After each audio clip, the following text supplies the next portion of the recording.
बिस्मिल्लाहिर्रहमानिर्रहीम। स्टूडेंट्स, आज हम करने जा रहे हैं जनरल नॉलेज का लेक्चर नंबर 3। तो अभी तक अगर आपने लेक्चर नंबर 2 की वीडियो नहीं देखी तो आप लेक्चर नंबर 2 की वीडियो देख लें। अगर आपने लेक्चर नंबर 2 की वीडियो नहीं देखी तो आपको इस लेक्चर का मज़ा नहीं आने वाला।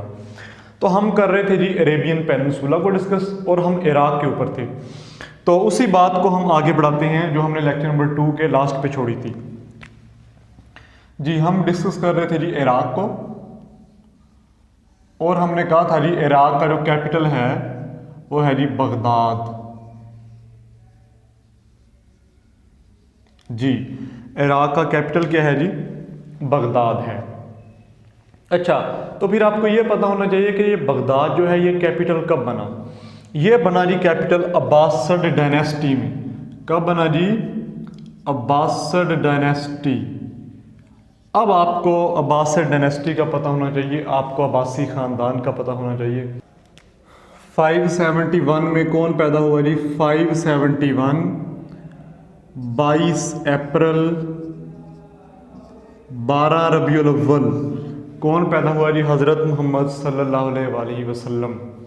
उनकी वालदा का नाम हज़रत आमना, उनके वालिद का नाम हज़रत अब्दुल्ला, उनके दादा का नाम हज़रत अब्दुल मुत्तलब, उनकी दादी का नाम हज़रत फ़ातिमा, उनके नाना का नाम हज़रत वहब, और उनकी नानी का नाम हज़रत बर्रा।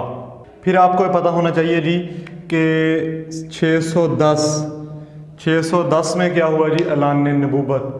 कब सरकार दो आलम सल्लल्लाहु अलैहि वसल्लम ने ऐलान नबूवत किया जी? 610 को। कितनी एज थी जी तब उनकी?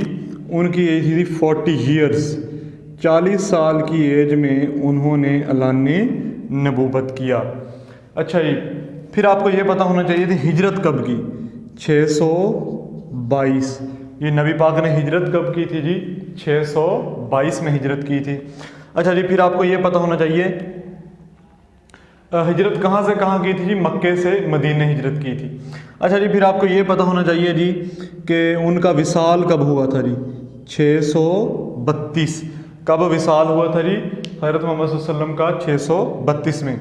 अच्छा, फिर आपको ये पता होना चाहिए कि 632 से 634 632 से 634 किसका दौर है जी? ये 632 से 634 है हज़रत अबू बकर सदीक का। अच्छा जी, फिर आपको ये पता होना चाहिए जी 634 से 644 ये किसका दौर है जी? 634 से 644 है जी हज़रत उमर फ़ारूक रज़ी अल्लाह ताला अन्हो। हाँ जी, फिर आपको पता होना चाहिए 644 से 656 ये किसका दौर है जी? 644 से 656 हज़रत उस्मान गनी रज़ी अल्लाह ताला अन्हो। अच्छा, फिर आपको ये पता होना चाहिए जी 656 से 661 656 से 661 ये किसका दौर है जी? हज़रत अली रज़ी अल्लाह ताला अन्हो का दौर है। इसके बाद फिर खिलाफत पीरियड हो जाता है जी ख़त्म। क्या हो जाता है जी? इसके बाद खिलाफत पीरियड ख़त्म हो जाता है। इसके बाद फिर ख़ानदान हुकूमत में आता है जी बनु उमैया। कौन सा ख़ानदान हुकूमत में आता है जी? बनु उमैया। अब आपको ये पता होना चाहिए कि बनु उमैया ख़ानदान कैसे बना, बनु हाशिम ख़ानदान कैसे बना, बनु अब्बास ख़ानदान कैसे बना, ये सारे ख़ानदान कहाँ से निकलते हैं, ये सारी चीज़ें अब हमने डिस्कस करनी है। तो देखिए जी, ज़रा नाम सुना हुआ जी आपने कभी? हज़रत इब्राहीम। कौन सा जी? हज़रत इब्राहीम अलैहिस्सलाम का नाम जी। ये अल्लाह ताला के पैगंबर थे हज़रत इब्राहीम अलैहिस्सलाम।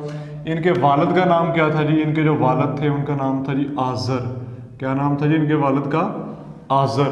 अब इनके वालिद के नाम पे थोड़ा सा इख्तलाफ है। कुछ लोग आज़र नहीं मानते, लेकिन जो PPSC में सवाल आता है ना जी, या जनरल नॉलेज का सवाल आता है, वहाँ पे जो सवाल आता है वो ऑप्शंस में आज़र ही होता है। तो PPSC आज़र को इनका वालिद मानती है जी। हज़रत इब्राहीम अलैहिस्सलाम जो थे इनके वालिद को आज़र मानती है PPSC, क्योंकि आज़र का मीनिंग होता है बुत परस्त। किसी नबी का वालिद बुत परस्त नहीं हो सकता, इसलिए इसका जो नाम पे इख्तलाफ है कि हज़रत इब्राहीम अलैहिस्सलाम के वालिद का नाम आज़र नहीं है, लेकिन PPSC में आज़र ही आता है। PPSC में सवाल जो है वो आज़र के नाम से ही आता है। ठीक है जी। फिर आपको ये पता होना चाहिए कि हज़रत इब्राहीम अलैहिस्सलाम के कितने बेटे थे जी। हज़रत इब्राहीम अलैहिस्सलाम के थे जी 2 बेटे। ठीक है जी।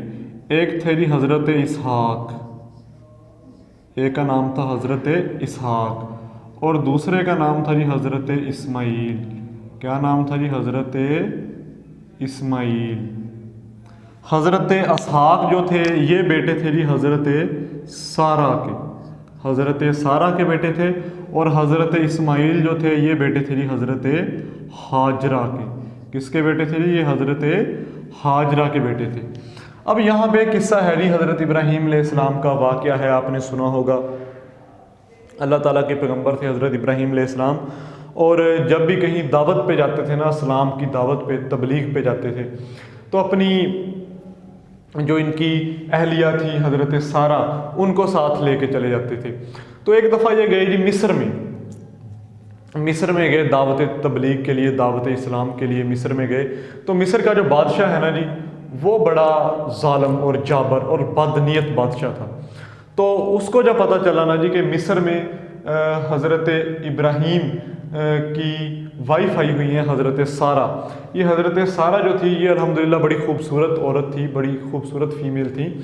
तो जब उसके बादशाह को ये पता चला ना कि हज़रत सारा आई हुई है हज़रत इब्राहीम अलैहिस्सलाम के साथ, तो उस बादशाह ने ना इनको अपने दरबार में तलब किया, हज़रत सारा को। ये हज़रत सारा उनके दरबार में चली गई बादशाह के। तो ये है माशाल्लाह बड़ी खूबसूरत थी। तो जो बादशाह था ना वो हो गया बदनीयत। जब वो बदनीयत हो गया, उसकी नीयत ख़राब हुई, उसने हज़रत सारा को छूने की कोशिश की। जब उसने हज़रत सारा को छूने की कोशिश की तो हज़रत सारा ने फ़ौरन अल्लाह ताला से दुआ की कि या अल्लाह मेरी हिफाजत फरमाइए, मेरी शर्मगाह की हिफाजत फरमाइए, मेरी हिफाजत फरमाइए। तो उसी वक्त जो बादशाह था ना जी, जो हज़रत सारा को छूने के लिए जिसने हाथ निकाले थे, वो कहते गिर गया था। बाज़ किताबों में लिखा हुआ है कि वो गिर गया था, बाज़ किताबों में लिखा हुआ है कि वो बिल्कुल मोल्लक हो गया था, वो रुक गया था, उसके हाथ पाँव जो है वो बिल्कुल सख्त हो गए थे, यानी कि उसमें सक्कत नहीं रही थी छूने की। तो कुछ किताबों ने लिखा हुआ है कि वो गिर गया था और उसके दर्द होनी शुरू हो गई थी, जिस्म में पेन होना शुरू हो गई थी, वो तड़पने लग गया था। तो इस सूरत हाल को देख के हज़रत सारा ने जब देखा ना कि उसकी हालत ख़राब हो रही है, तो हज़रत सारा ने अल्लाह ताला से दुआ की कि या अल्लाह इसको सेहत दें, ताकि ये ना हो कि इसका इंतकाल हो जाए और लोग कहें कि हज़रत सारा ने इसे कत्ल कर दिया है। तो अल्लाह ताला ने हज़रत सारा की दुआ को कबूल किया और वो बादशाह जो था उसको सेहतियाब कर दिया। अच्छा, जब वो बादशाह सेहतियाब हुआ तो उसकी फिर एक दफ़ा फिर नीयत ख़राब हुई, वो फिर बदनीयत हुआ, वो फिर हज़रत सारा को छूने के लिए उसने हाथ बढ़ाए, तो कहते हैं फिर गिर गया। जब फिर गिरा तो फिर उसकी वही हालत होगी, वो तड़पने लग गया, उसके जिस्म में, उसकी बॉडी में पेन होना शुरू हो गई। तो फिर हज़रत सारा ने एक दफ़ा फिर दुआ की कि या अल्लाह इसको सेहतियाब कर दे, ये ना हो कि इसके मरने की वजह से उसके कत्ल का जो इल्ज़ाम है वो मुझ पे आ जाए। तो अल्लाह ताला ने फिर हज़रत सारा की दुआ को कबूल किया और वो जो बादशाह था वो ठीक हो गया। तो जब वो दूसरी दफ़ा गिरा था ना, तो उसको अंदाज़ा हो गया था कि ये कोई आम औरत नहीं है, ये कोई ख़ास औरत है। तो उसने क्या किया जी, उसने फिर हज़रत सारा को जाने दिया और उनको ना एक नौकरानी आप कह लें दे दी, और वो थी हज़रत हाजरा। हज़रत हाजरा दे दी। तो हज़रत इब्राहीम और हज़रत सारा हज़रत हाजरा को लेके वापस आ गए जी फ़लस्तीन में। तो उधर आके जी उन्होंने अपनी दावत तबलीग का काम दोबारा शुरू कर दिया फ़लस्तीन में। तो फिर हज़रत सारा जब बूढ़ी होगी ना, तो उन्होंने हज़रत इब्राहीम अलैहिस्सलाम को ये कहा कि आप हज़रत हाजरा के साथ, यानी कि जो हज़रत हाजरा जो थी ये इनकी खिदमत करने के लिए दी थी बादशाह ने। तो फिर हज़रत सारा के कहने पे हज़रत इब्राहीम ने हज़रत हाजरा के साथ क्या कर ली जी, शादी कर ली। फिर वहाँ से पैदा होते हैं जी हज़रत इस्माईल अलैहिस्सलाम, हज़रत हाजरा के बेटे हैं। अच्छा जी, फिर आपने एक फ़ेमस मशहूर वाक़या आपने मौलवियों से सुना होगा कि हज़रत इब्राहीम अलैहिस्सलाम को अल्लाह ताला ने ये हुक्म दिया था कि आप हज़रत इस्माईल को और हज़रत हाजरा को मक्का में छोड़ के आएँ। तो हज़रत इब्राहीम अलैहिस्सलाम हज़रत हाजरा को और हज़रत इस्माईल, बड़े छोटे थे हज़रत इस्माईल, इनको छोड़ के चले गए जी, मक्का में छोड़ के चले गए। तो हज़रत जब वो छोड़ के जा रहे थे, हज़रत हाजरा ने पूछा कि आप हमें यहाँ क्यों छोड़ के जा रहे हैं, यहाँ इतनी धूप है, रेत है, खाने के लिए कुछ नहीं है, कोई जानवर भी आ सकता है। तो हज़रत इब्राहीम ने कोई जवाब नहीं दिया, हज़रत इब्राहीम चल दिए। फिर हज़रत हाजरा को पता लग गया था कि यकीनन अल्लाह ताला की तरफ से ये हुक्म होगा, इसलिए हमें यहाँ पे छोड़ के जा रहे हैं। फिर आपको पता होना चाहिए जी, जब हज़रत इस्माईल जो है वो पड़े थे सफ़ा और मरवा के दरमियान में जी, यहाँ पे थी जी आपके पास एक पहाड़ी सफ़ा और ये थी मरवा। इसे आप कह लेंगे ये आपके पास कौन सी पहाड़ी थी जी, सफ़ा थी, और ये आपके पास क्या थी जी, मरवा थी। हज़रत हाजरा क्या कर रही थी, सफ़ा से मरवा की तरफ जा रही थी, मरवा से सफ़ा की तरफ, सफ़ा से मरवा की तरफ जा रही थी, पानी की तलाश के लिए, खुराक की तलाश के लिए। बच्चा भूखा था, हज़रत इस्माईल अलैहिस्सलाम जो है वो भूखे थे, उनको प्यास भी लगी थी, उनको भूख भी लगी थी, तो उनके पानी की तलाश में हज़रत हाजरा जो हैं वो सफ़ा से मरवा, मरवा से सफ़ा जी, MCQs इस तरह आएगा, सफ़ा से मरवा की तरफ जा रही थी, ठीक है। इस तरह 7 चक्कर लगाए थे जी, सफ़ा से मरवा, मरवा से सफ़ा, फिर सफ़ा से मरवा। कितने चक्कर लगाए थे जी, 7 चक्कर इस तरह लगाए थे। तो फिर आपको पता होना चाहिए जी, यहाँ पे एक चश्मा उबल पड़ा था, चश्मा, जिसे क्या कहा जाता है जी, जमजम। क्या कहा जाता है जी, जमजम। जमजम का मीनिंग क्या होता है जी, जमजम का मीनिंग है रुक जा। तो ये जो सफ़ा से मरवा तक है ना, मरवा से सफ़ा तक है, ये हज़रत हाजरा की सुन्नत है जी। किसकी सुन्नत है जी, ये हज़रत हाजरा की सुन्नत है, ठीक है जी। फिर यहाँ पे आया जी एक चश्मा, हज़रत इस्माईल अलैहिस्सलाम अपनी एड़ियाँ रगड़ रहे थे, हज़रत हाजरा ने दुआ की थी तो वहाँ से पानी का चश्मा जारी हुआ, जमजम। फिर यहाँ पे जब चश्मा जारी हुआ ना जी, जमजम, फिर यहाँ पे दरख्त होना शुरू हो गए, हरियाली होना शुरू हो गई, जानवर वहाँ पे आना शुरू हो गए, लोग वहाँ पे आना शुरू हो गए, तो वहाँ पे एक ज़िंदगी का आगाज़ हुआ जी। तो जो लोग भी आते थे वो हज़रत हाजरा की इजाज़त लेके इस जमजम का जो कुआं था इसके इर्द गिर्द जो है वो अपनी झोपड़ियाँ लगा लेते थे, रहाइश शुरू कर देते थे। तो फिर यहाँ पे हज़रत हाजरा की इजाज़त से एक कबीला आके आबाद हुआ था जी, बनु झरम। कौन सा कबीला था जी, बनु झरम। हज़रत हाजरा की ये इजाज़त से आबाद हुआ था। फिर हज़रत इस्माईल अलैहिस्सलाम की शादी बनु झरम जो कबीला था, इस कबीले में, इस ख़ानदान में हज़रत इस्माईल अलैहिस्सलाम की शादी हुई थी। फिर आपको फिर चल पड़ी थी जी हज़रत इस्माईल अलैहिस्सलाम की नस्ल। हाँ जी, इनका बेटा था जी अदनान जी, इनका बेटा क्या था जी, अदनान। कहते हैं कि इनका बेटा था एक अदनान। आपने सुना हुआ ना, सऊदी अरब के जो अरबी हैं उनको क्या कहते हैं, अदनानी अरब। क्या कहते हैं, अदनानी अरब। वो इसी वजह से कहते हैं। हज़रत इस्माईल अलैहिस्सलाम का बेटा है जी अदनान। फिर इनके बाद इनका ख़ानदान चल पड़ता है जी, हज़रत इस्माईल अलैहिस्सलाम की नस्ल चल पड़ती है। तो इसमें बड़े बड़े नाम आए जी। उनमें अदनान के बाद एक नाम आता है जी केदार का। कौन सा नाम आता है जी, ये बड़ा नाम है, केदार का नाम आता है। केदार के बाद फिर आता है जी फैर बिन मालिक। कौन सा नाम आता है जी, फैर बिन मालिक। जो कुरैश का टाइटल है ना जी, कुरैश का, वो किसका है जी, फैर बिन मालिक का जो टाइटल है वो किसका टाइटल है जी, वो कुरैश का टाइटल है, ठीक है जी। फिर फैर बिन मालिक के बाद एक बड़ा नाम है जी कोसी बिन कलाब। कौन सा नाम है जी, कोसी बिन कलाब। ये एक बड़ा नाम है जी फैर बिन मालिक के बाद। फिर कसी बिन कलाब के बाद एक बहुत बड़ा नाम आता है अब्दुल मनाफ। कौन सा नाम आता है जी, अब्दुल मनाफ नाम आता है। फिर अब्दुल मनाफ की नस्ल चल पड़ी है। फिर अब्दुल मनाफ के थे जी आपके पास 4 बेटे। कितने थे जी अब्दुल मनाफ के, 4 बेटे थे। उनमें एक था जी, सबसे बड़ा बेटा था जी अब्दुल शम्स। कौन सा था जी, सबसे बड़ा बेटा अब्दुल शम्स। फिर था जी इसके बाद था जी नौफल। क्या था जी इसके बाद, नौफल। नौफल के बाद फिर था जी एक बेटा मतलब। क्या था जी, मतलब। फिर था जी एक बेटा हाशम। क्या था जी, फिर हाशम। ये यहाँ से हज़रत हाशम से फिर बना है जी बनु हाशम। क्या बना जी, हज़रत हाशम से बनु हाशम जी। हज़रत हाशम के बेटे थे जी फिर अब्दुल मुत्तलब। क्या थे जी, फिर वो अब्दुल मुत्तलब। ये किसके बेटे थे जी, हज़रत हाशम के। फिर अब्दुल मुत्तलब के बेटे थे जी, कौन थे जी, हज़रत अब्दुल्ला। कौन थे जी अब्दुल मुत्तलब के बेटे, हज़रत अब्दुल्ला। फिर हज़रत अब्दुल्ला के बेटे थे जी मुहम्मद सल्लल्लाहु अलैहि वसल्लम। फिर ये किसके बेटे थे जी, हज़रत अब्दुल्ला के बेटे थे मोहम्मद सल्लल्लाहु अलैहि वसल्लम। तो इसीलिए कहते हैं कि हज़रत मोहम्मद सल्लल्लाहु अलैहि वसल्लम जो थे, सरकारे जो आलम थे, सरकारे दो आलम जो थे, वो हज़रत हाशम की औलाद में से हैं। इसलिए इनको क्या कहा जाता है, बनु हाशम कहा जाता है। फिर यहाँ से चलता है जी अब्दुल शम्स। अब्दुल शम्स का बेटा है जी एक उमैया। क्या है जी, अब्दुल शम्स का बेटा एक उमैया, ठीक है जी। अब्दुल शम्स का बेटा है जी एक उमैया, यहाँ से बने हैं जी फिर बनु उमैया। यहाँ से कौन सा खानदान बना जी? बनु उमैया। यहाँ से कौन सा खानदान बना था जी? बनु हाशिम। हज़रत हाशिम से बनु हाशिम बना था। हज़रत हाशिम के बाद हज़रत अब्दुल मुत्तलब, हज़रत अब्दुल मुत्तलब के बाद हज़रत अब्दुल्ला, हज़रत अब्दुल्ला के बाद हज़रत मोहम्मद सल्लल्लाहु अलैहि वसल्लम। फिर यहाँ से जी अब्दुल मनाफ का जो सबसे बड़ा बेटा था वो था जी अब्दुल शम्स।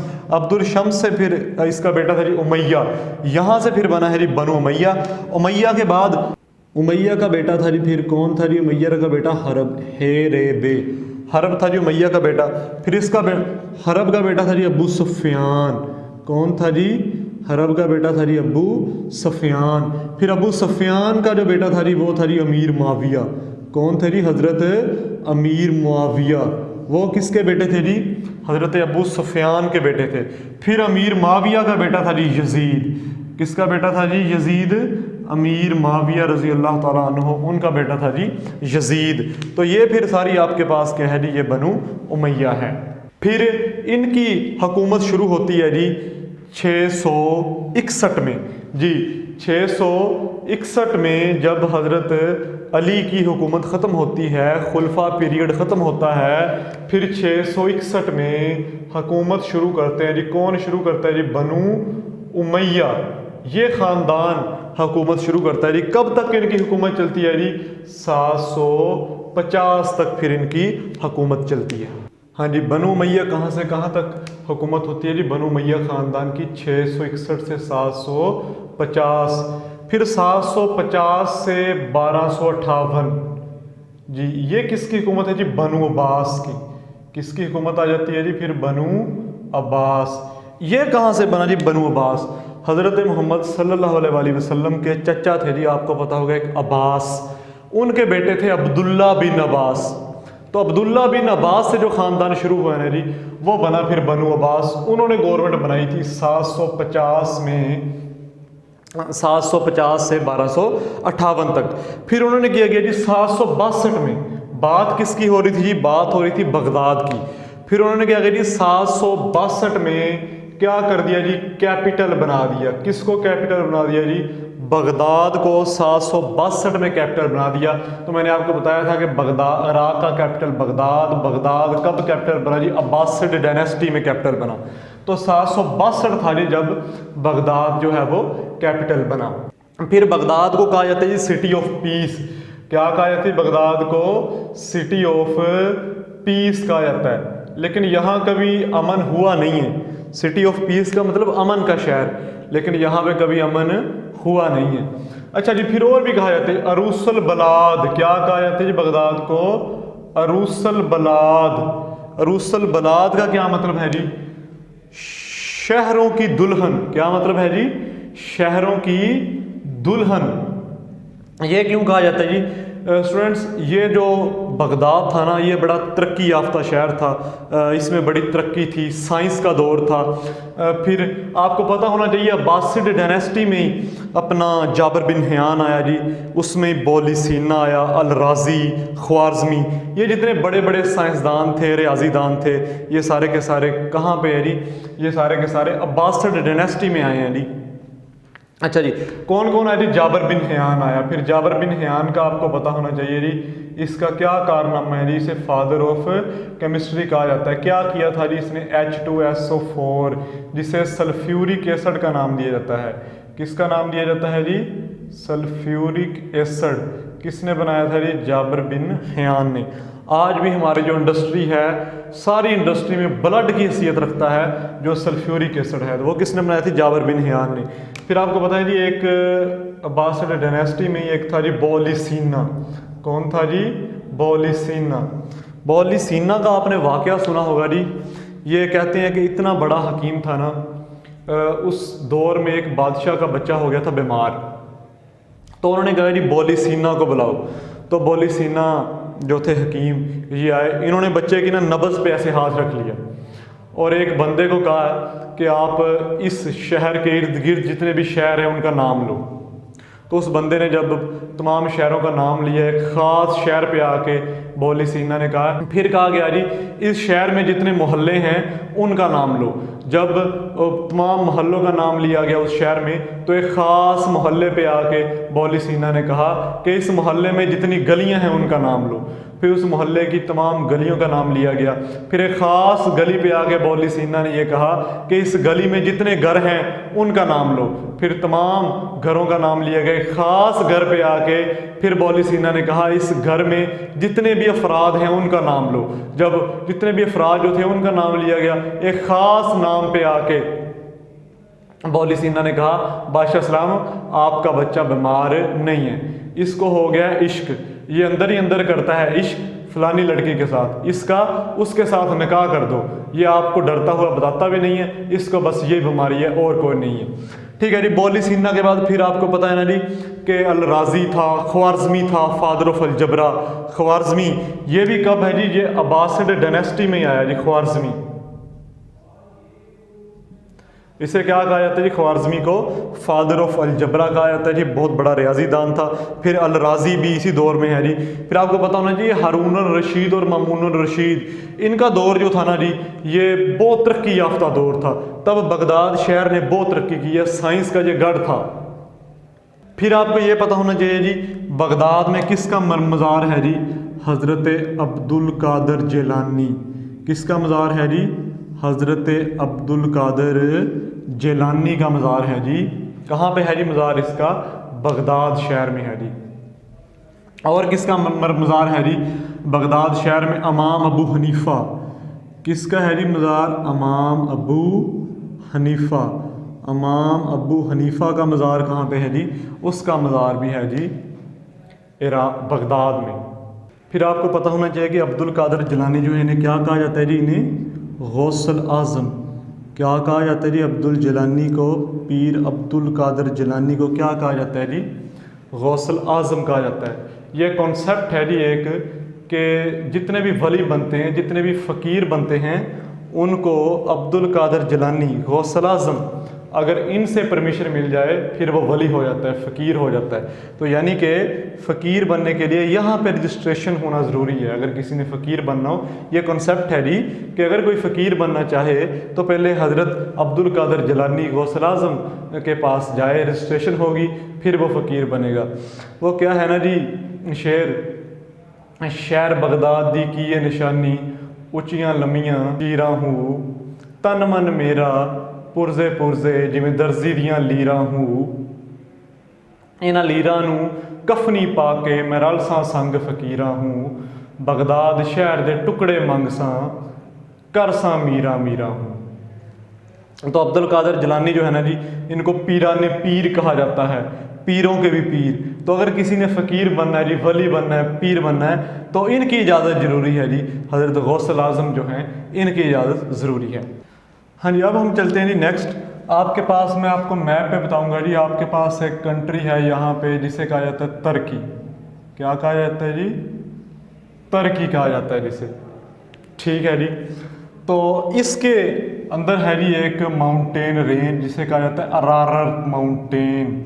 क्या कहा जाता है जी, इंग्लिश में कहा जाता है अरारत माउंटेन, उर्दू में कहा जाता है जी जूदी पहाड़। क्या कहा जाता है जी उर्दू में, जूदी पहाड़। तो ये अरारत माउंटेन या जूदी पहाड़ ये ऐसा है जी जहाँ हज़रत नूह अलैहिस्सलाम की कश्ती आकर रुकी थी। ये कब की बात है जी, ये है जी हज़रत आदम अलैहिस्सलाम की वफ़ात के भी 2242 साल बाद की बात है, जब हज़रत नूह अलैहिस्सलाम की जो कश्ती थी वो आके जूदी पहाड़ के साथ रुकी थी। अब आपसे कोई पूछे जी हज़रत नूह अलैहिस्सलाम की कश्ती कहाँ पे रुकी थी जी आके, वो हम कहेंगे तुर्की में रुकी थी।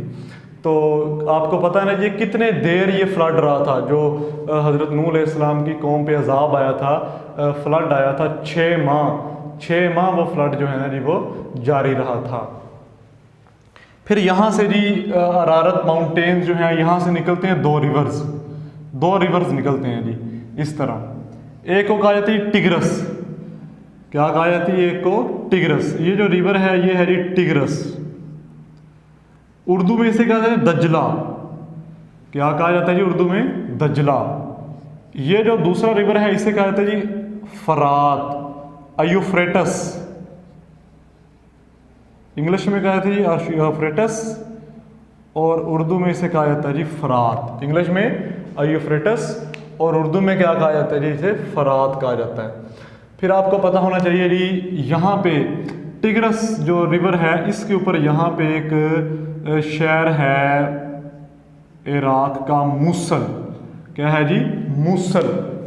मूसल का जो पुराना नाम था जी, मूसल का पुराना नाम था नैनवा। क्या नाम था जी मूसल का पुराना? मूसल का पुराना नाम है जी नैनवा। आपको पता है ना जी, एक नबी थे हज़रत यूनुस अलैहिस्सलाम, जिनको मछली वाले नबी कहा जाता है, लॉर्ड ऑफ फिशेस, मछलियों के सरदार। वो आए थे जी नैनवा में। उनका ज़हूर कहाँ पे हुआ था जी? नैनवा में। जो नैनवा में रहते थे ना जी लोग, वो थे बुत परस्त। क्या थे वो? बुत परस्त थे। तो अल्लाह ताला ने हज़रत यूनुस अलैहिस्सलाम को भेजा उनकी तरफ कि इनको दावत तबलीग दो, इस्लाम की इनको दावत दो, इनको राह रास्त पे लेके आओ। तो जब हज़रत यूनुस अलैहिस्सलाम नैनवा गए, लोगों को दावत दी, बताया तौहीद का, बताया कि अल्लाह एक है, हम सब उसी के बंदे हैं, उसी के इबादत गुजार हैं हम। तो यहाँ पे लोगों ने जी इनकी बात नहीं मानी। लोगों ने कहा जी हम तो बरसों से बुतों को पूजते आ रहे हैं कि हमारे आबा व अजदाद जो थे वो गलत कर रहे थे, हम तो आपकी बात नहीं मानेंगे। तो खैर ना, हज़रत यूनुस अलैहिस्सलाम जो है ये डिसपॉइंट हो गए, मायूस हो के ये ना उधर से वापस चले गए नैनवा से। तो वो अल्लाह ताला की मर्ज़ी के ख़िलाफ़ था जी, अल्लाह ताला ने हुक्म नहीं दिया था वापस जाने का, तो ये वापस चले गए। तो जा रहे थे जी, ये एक बैठे थे कश्ती में, ये एक रिवर में थे, कश्ती में थे, तो जा रहे थे। दिन टाइम तो बिल्कुल वो ट्रैवलिंग ठीक थी। रात को क्या हुआ जी, अचानक तूफ़ान आना शुरू हो गया। कश्ती समुंदर में तूफ़ान आया, दरिया में तूफ़ान आया, तो कश्ती जो है ना जी वो उलटने लगी थी, यानी कि वो हिलने लग गई, झूलने लग गई, उलटने वाली थी कश्ती। तो लोगों ने ना अपना अपना सामान, और भी लोग बैठे थे, हज़रत यूनुस अलैहिस्सलाम भी बैठे थे, लोगों ने ना जी अपना अपना सामान जो है वो उठा के बाहर फेंकना शुरू कर दिया कि कश्ती का जो वज़न है वो ज़रा कम हो और इसके जो ये झूल रही है इसमें थोड़ी कमी आए। तो वो सामान जब बाहर फेंका, उसके बावजूद भी कश्ती जो है वो झूलने से नहीं रुकी। तो फिर उन्होंने डिसाइड किया जी एक बंदा जो है उसे उठा के अगर समंदर में फेंक दिया जाए, इसका वज़न जो है वो फिर कम हो जाएगा इस पे, और फिर बाकी बंदे जो हैं वो कश्ती को पार लेके चले जाएंगे। तो उन्होंने क्या किया जी, उन्होंने पर्चियाँ डाल ली, सारे बंदों का नाम लिखा, पर्चियाँ डाल ली, पर्ची निकाल ली जी, किसकी निकली? हज़रत यूनुस अलैहिस्सलाम की। तो उन्होंने कहा जी नहीं, ये तो पैगंबर हैं। वो लोग जानते थे कि पैगंबर की तो बड़ी इज्जत होती है, पाकबाज लोग होते हैं, पैगंबर जो है वो नेक होते हैं। तो उन्होंने फिर पर्चियाँ डाली जी, दोबारा फिर डाली, दोबारा फिर हज़रत यूनुस अलैहिस्सलाम का नाम निकल आया। फिर उन्होंने तीसरी दफ़ा पर्चियाँ डाली, सब के नाम लिख के, फिर हज़रत यूनुस अलैहिस्सलाम का नाम जो है वो निकल आया। तो हज़रत यूनुस अलैहिस्सलाम चूँकि अल्लाह ताला के पैगंबर थे, फिर उनको पता लग गया कि अल्लाह ताला की तरफ से ही है कोई। तो उन्होंने क्या किया जी, उन्होंने कहा ठीक है जी मैं छलांग लगाता हूँ। तो उन्होंने जी कश्ती से अपना दरिया में, समंदर में जो भी था वो उसमें छलांग लगा दी। तो अल्लाह ताला ने एक मछली को हुक्म दिया था, व्हेल मछली थी बहुत बड़ी, उसको हुक्म दिया था कि आप इस कश्ती के पीछे पीछे चलो। उस जो मछली थी वो कश्ती के पीछे पीछे चलने लग गई। तो हज़रत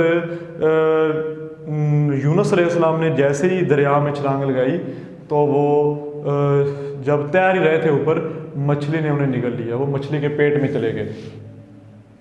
फिर वहाँ पे उनको पता लग गया था कि अब मैं कैद खाने किसी आ गया हूँ। उनको ये महसूस हुआ कि मैं किसी कैद खाने में आ गया हूँ। तो फिर क्या हुआ जी, फिर उन्होंने वहाँ पे अल्लाह ताला से माफ़ी मांगी, तौबा इस्तग़फ़ार की अल्लाह ताला से, अल्लाह ताला को राज़ी किया, क्योंकि उनको पता लग गया था कि मैं अल्लाह ताला की मर्ज़ी के बगैर नैनवा को छोड़ के आया हूँ। तो वो उन्होंने अल्लाह ताला से माफ़ी मांगी, तौबा की। तो फिर क्या हुआ जी, मछली ने ना उन्हें निगल दिया जी एक साहल के ऊपर, वहाँ पे बाहर निगल दिया। फिर वहाँ पे जी जब वो बाहर आए, मछली के मुंह से बाहर आए, मछली के पेट से बाहर आए, तो उनकी ना जो सेहत थी वो बहुत कमज़ोर हो चुकी थी। तो जब सूरज निकला ना जी, तो उनके जिस्म में ना कुछ मूवमेंट, कुछ अजीबोगरीब से चीज़ें होने लग गई जो उनसे बर्दाश्त नहीं हुई। तो अल्लाह ताला ने फ़ौरन वहाँ पे एक दरख्त को हुक्म दिया, एक दरख्त आ गया, उन्होंने साया किया। तो इस तरह हज़रत यूनुस अलैहिस्सलाम की ताकत बहाल हुई। फिर वो वापस, उन्होंने नैनवा का रास्ता भी ढूंढ लिया और वापस जो है वो नैनवा में आ गए थे। तो जब तक वो कश्ती में सफ़र कर रहे थे, नैनवा के लोगों पे अल्लाह ताला ने ना एक अजाब नाजिल किया था। वो ये था कि उनका ना आसमान जो था वो बिल्कुल येलो हो गया था, ऐसे लगने लग गया था कि कोई आग बरस रही है वहाँ से।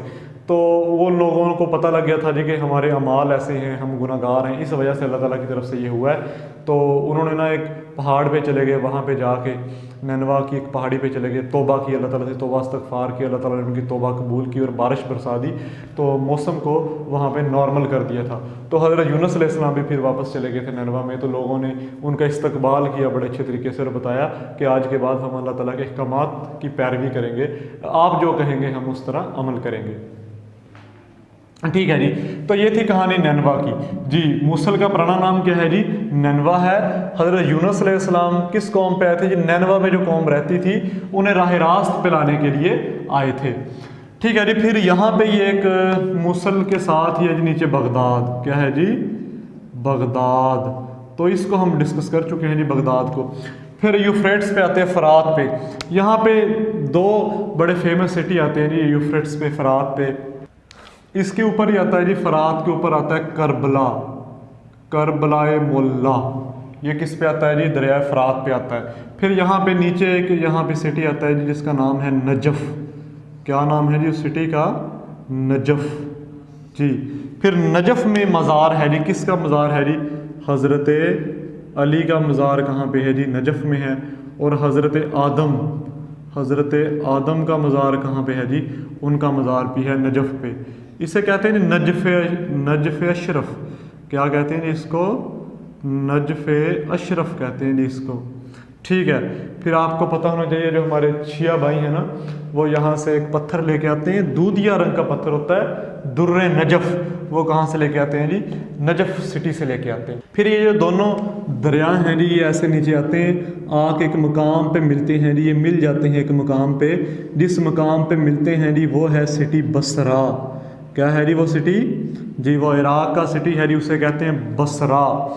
फिर यहाँ से एक नया रिवर निकलता है जिसे कहते हैं शत्तुल अरब। क्या कहते हैं जी? शत्तुल अरब। फिर ये रिवर जो है ना जी, शत्तुल अरब जो है, ये जाके पर्शियन गल्फ में चला जाता है, वहाँ पे ये गिर जाता है जाके। तो बसरा जो शहर है ना जी, आपको पता होना चाहिए, यहाँ पे 1656 AD 1656 में यहाँ पे बैटल हुई थी जी, जिसे जंग जमल कहते हैं, या battle of camel, battle of camel कहते हैं, या जिसे जंगे जमल कहते हैं। ये किसके दरमियान हुई थी जी? हज़रत आयशा सिद्दीक़ा रज़ी अल्लाह ताला अन्हा और हज़रत अली रज़ी अल्लाह ताला अन्हो के दरमियान ये हुई थी 1656 AD में। अब आपको पता है ना जी AD किसे कहते हैं? ये AD का मतलब है जी एनो डोमिनी, अ सैक्रेड ईयर। एनो डोमिनी का मतलब है मुकद्दस साल, सैक्रेड ईयर। ये AD कब स्टार्ट हुई जी? हज़रत ईसा अलैहिस्सलाम की पैदाइश से जो पहले की तारीखें हैं ना जी, उसे हम लिखते हैं BC के साथ, बिफोर क्राइस्ट। ठीक है ना, बिफोर क्राइस्ट, BC के साथ लिखते हैं। हज़रत ईसा अलैहिस्सलाम की पैदाइश से फिर शुरू हुआ था जी AD। ये गालिबन हज़रत ईसा अलैहिस्सलाम की पैदाइश के चौथे साल फिर मेरे ख्याल में उन्होंने शुरू किया जी AD। एनो डोमिनी है, सैक्रेड ईयर। कौन सा कैलेंडर चल रहा है जी हमारे पास? अब हमारे पास AD कैलेंडर चल रहा है। फिर इस्लामी कैलेंडर जो है जी, हिजरी कैलेंडर जो है, इस्लामी कैलेंडर जो है, जो हिजरी कैलेंडर है, ये कब बना था जी? ये बना था जी 622 में। कब बना था जी? हिजरी कैलेंडर 622 में बना था। किसने बनाया था जी? ये हज़रत उमर ने। किसने बनाया था जी? हज़रत उमर ने ये कैलेंडर बनाया था। हज़रत उमर रज़ी अल्लाह ताला अन्हो, उन्होंने 622 में हिजरी कैलेंडर जो हमारा इस्लामी है, जिसमें रबीउल अव्वल है, जमादियुल अव्वल, जमादियुल सानी, इस तरह हमारे जो इस्लामी महीने हैं, रमज़ान है, शबान है, तो बहुत सारे इस्लामी महीने हैं, तो वो सारे के सारे किस कैलेंडर के हैं जी? वो हिजरी कैलेंडर के हैं। कब बना था जी? 622 में। किसने बनाया था जी? हज़रत उमर ने। तो AD किसे कहते हैं जी? एनो डोमिनी। इसका मतलब है मुकद्दस साल, अ सैक्रेड ईयर। ठीक हो गया जी। AD से पहले क्या चलता जाती? हज़रत ईसा अलैहिस्सलाम की पैदाइश से पहले BC चलता जाती। वहाँ से अगर हमने कोई तारीख लेनी हो तो हम BC लिखते हैं साथ, बिफोर क्राइस्ट। तो ये था जी आज का लेक्चर, ख़त्म हुआ जी। थैंक यू, अल्लाह हाफिज़।